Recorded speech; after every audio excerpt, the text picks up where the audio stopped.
Students, when atom group of atoms or molecules lose or gain electrons, they become charged. So they are called ions. So ions are of two types, cations and anions. Cations are positively charged while anions are negatively charged. So today we will learn anions. बच्चों चलो आते हैं हम anions. तो anions में याद करने का जो तरीका है वो भी अब मैं आपको बताऊंगा। तो सबसे पहले आपने एसिड्स के बारे में आपको पता होना चाहिए, अगर नहीं भी पता है तो आप इसको याद कर लो। HCl is acid which is hydrochloric acid. Clear? तो हाइड्रोक्लोरिक एसिड में Cl आता है इसमें, तो Cl इज क्लोराइड।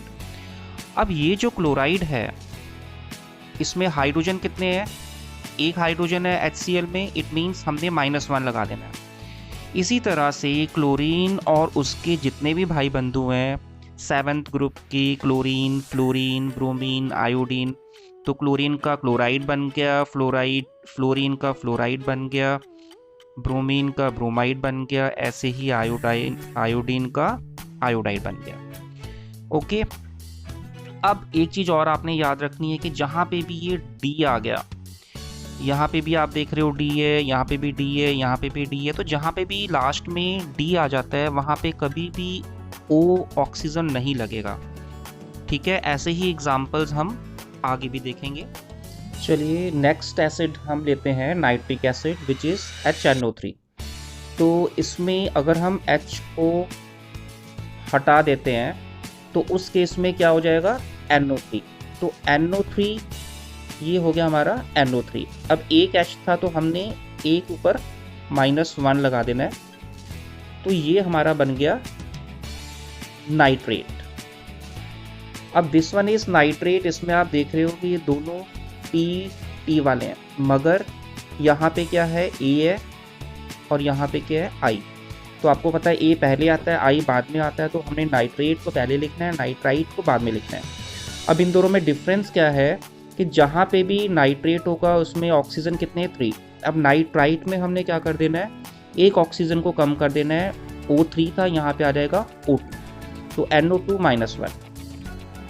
अब यहाँ सबसे लास्ट में आप देख रहे हो कि नाइट्राइट, फिर से देखो डी आ गया, तो मैंने क्या कहा था आपको कि भाई ऑक्सीजन नहीं लगेगा साथ में, तो इसमें आपने ऑक्सीजन को आपने हटा देना है। जब आपने ऑक्सीजन को हटा दिया तो we are left with only N। अब N में यहाँ पे तो -1 है, यहाँ पे देखिए -1 है, ये भी -1 है, बट यहाँ पे हमने -3 लिखा है, तो दिस वन इज एक्सेप्शन, इसलिए हमने इसके ऊपर गोला लगा दिया। तो ये चीज़ आपने याद रखनी है। चलिए हम अपने नेक्स्ट एसिड पे आते हैं, H2SO4 which is sulphuric acid.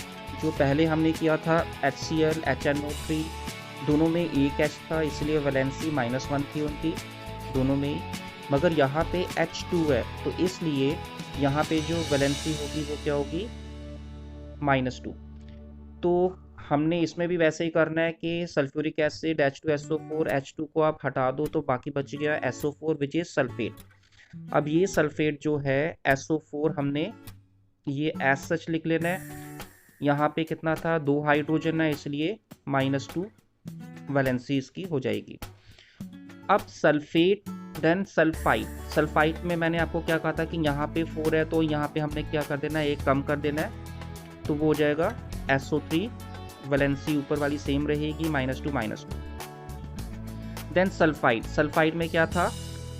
Only S लिखना है हमने, इसमें कोई ऑक्सीजन नहीं आना, मगर वैलेंसी सेम ही रहेगी सबकी, -2। ठीक है, फॉस्फोरिक एसिड H2SO4। अब हमने क्या करना है? CO4 ले लेना है, यहाँ से कितने हाइड्रोजन है? 3, तो इसलिए -3 हो जाएगा, तो फॉस्फेट हो गया हमारा CO4 -3।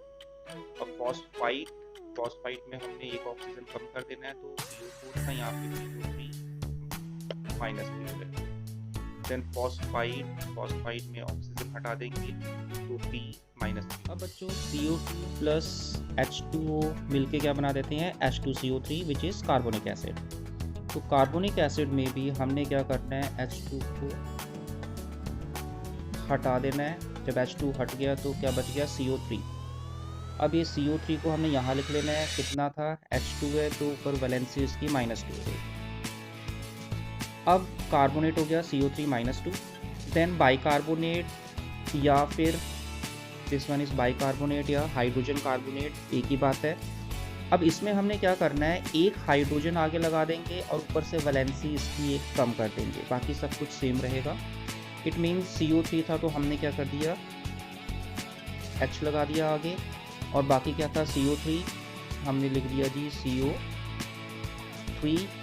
अब ऊपर -2 था, यहाँ पे हमने -1 कर दिया। ठीक है जी, तो इस तरह से बाइकार्बोनेट HCO3। तो इस तरीके से हम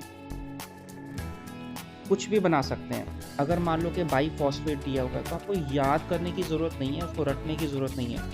आपको पता है फॉस्फेट का फॉर्मूला क्या होता है, फॉस्फेट होता है PO3 PO4-3। ठीक है जी, तो हमने क्या करना है, इसके आगे एक H लगा देना है, देन PO4 यहाँ पे -3 जो था उसकी जगह पे -2 लिख देना है। ठीक है, ये तो हो गया हाइड्रोजन फॉस्फेट या फिर बाइफॉस्फेट।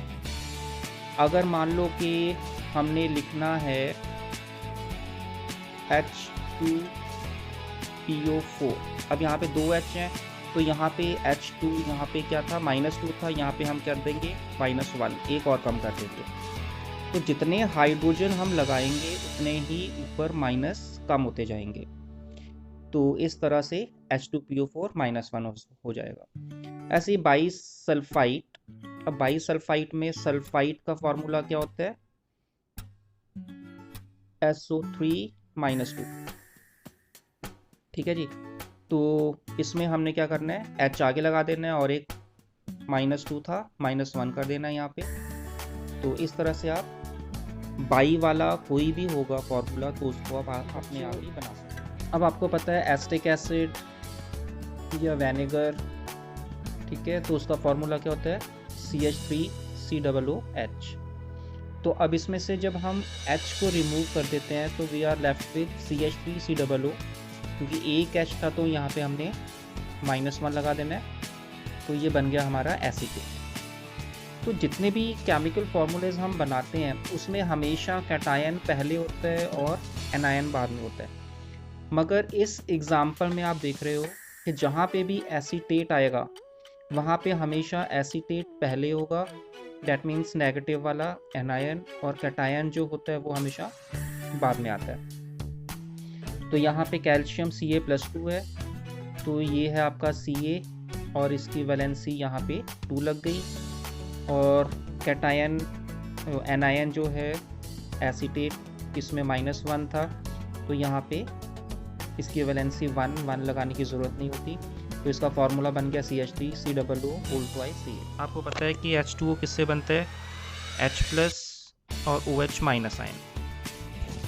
तो H+ कैसे बनेगा, जब हाइड्रोजन में एक इलेक्ट्रॉन जब रिमूव हो जाएगा तो H+ बन जाएगा, और अगर हाइड्रोजन ने कोई एक इलेक्ट्रॉन ले लिया तो उसके पास नेगेटिव चार्ज आ जाएगा और वो H- बन जाएगा, और उसको हम क्या बोलते हैं, हाइड्राइड। अब OH- जो है उसको हम क्या बोलते हैं, हाइड्रोक्साइड। ऐसे ही ऑक्सीजन जो होता है वो क्या होता है, O2 होता है।